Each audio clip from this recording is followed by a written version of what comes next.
विजु पट्टनायकंकर 29तम श्राद्धवार्षिकी एवं यही अवसर में सारा राज्य में श्राद्धवार्षिकी पालन करा जाउछि।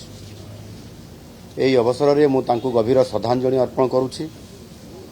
आपण माने जानती विजु बाबू थिले स्वाधीनता संग्रामी, जड़े शिल्पपति, दक्ष पायलट एवं ओडिशा और ओडिया जाति को भल पाउथबा जड़े श्रेष्ठ राजनेता।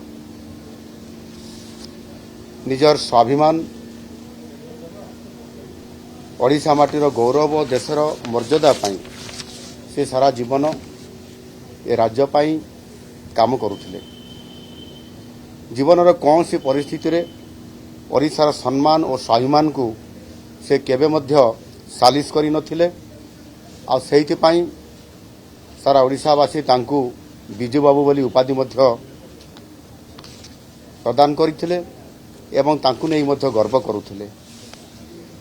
विजु बाबू संपूर्ण भाव रे ए ओडिशा को समृद्ध करिबा पाई स्वप्न देखिथिले। वास्तव में यही जड़े महान जननायक जे कि ओडिशा पाई स्वप्न देखिथिले, काम करिबा पाई संकल्प नहीं काम करुथिले एवं तांकर सही स्वप्न एवं तांकर सही संकल्प को नहीं आज आम सरकार मध्य समृद्ध ओडिशा गठन करिबा पाई काम आरंभ करिसंती।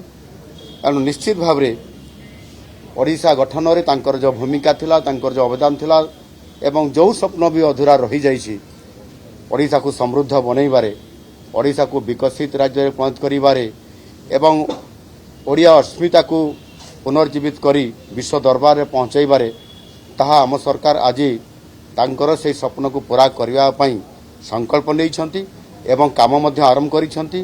निश्चित भाव रे ओडिशा समृद्ध ओडिशा बनिबा सहित ओडियांकर स्वाभिमान विश्व दरबार में पहुंची पारिबो। धन्यवाद।